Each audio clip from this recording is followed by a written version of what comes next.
据一个为调查发生在东突厥散的侵犯人权行政而成立的澳大利亚智库称，中国政府正在加快输送维吾尔人到外省从事劳役的步伐。澳大利亚战略政策研究所继2020年2月发布开创性报告维吾尔人待收不仅新疆有在教育营、强迫劳动和监控之后，又做了进一步调查，并挖掘更多的证据，表明中共面对针对其政策的负面报道，不但没有半点收敛，反而更加厚颜无耻地扩大其规模。数万名非自愿应聘的维吾尔人前所未有地被驱赶上火车，他们当中有许多人直接来自拘留营。为了完成政府下达的越来越重的人头任务，越来越多维吾尔人被输送到中国内地普通工厂和血汗工厂，为西方知名公司生产商品，完不成任务的就会被罚。报告的原始数据显示，有83个全球品牌被指在其供应链的某个环节中从维吾尔人的强迫劳动中获利。世界各国多家重要的科技公司、汽车公司和服装公司，包括9家欧洲公司，均被牵涉其中。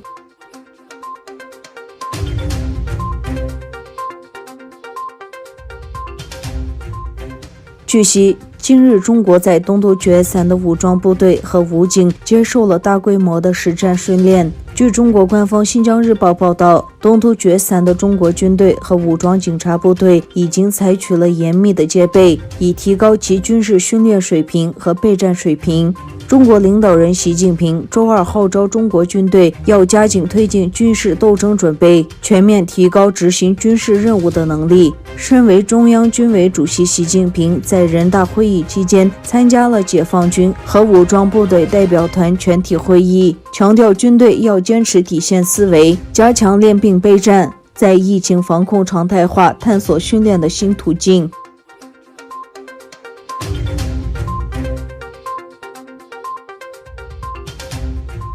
中国针对美国终止香港特殊地位的做法说道，注定要失败。在中国重要报刊之一《人民日报》上发表的社论中说道，所有中国人都坚决反对外来势力对香港事务的干预。文章中写道，这种对香港问题的霸权态度，并在很大程度上干扰了中国的内政。中国人民不会被这一举动所吓到，这注定会失败。美国总统特朗普曾评估说，中国全国人民代表大会通过的国安法试图破坏香港的行政自治和自由，并违反了1984年签署的中英联合声明，破坏了对香港自治的承诺。特朗普表示，中国最近采取的举动表明，香港不再是一个自治区，中国已经将一国两制的表述改为一国一制，因此我下达命令终止香港特殊地位。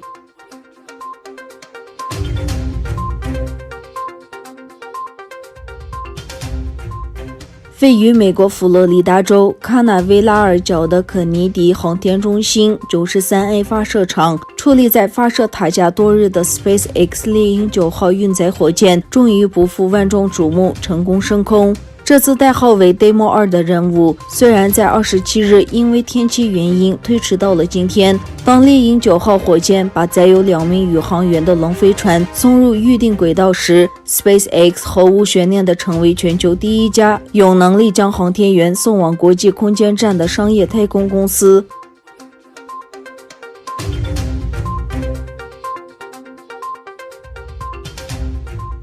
一名被戴上手铐的黑人被一名白人警察用膝盖压住脖子并要求呼吸，随后死亡。事件在美国很多城市都引发了抗议。美国总统特朗普表示，他支持和平抗议。他同时警告，不允许局势进一步陷入无政府状态和混乱之中。乔治·弗洛伊德的死亡，星期五在明尼苏达州的明尼阿波利斯市引发更多的抗议活动。特朗普星期五在推文中誓言，必要时要派出军队。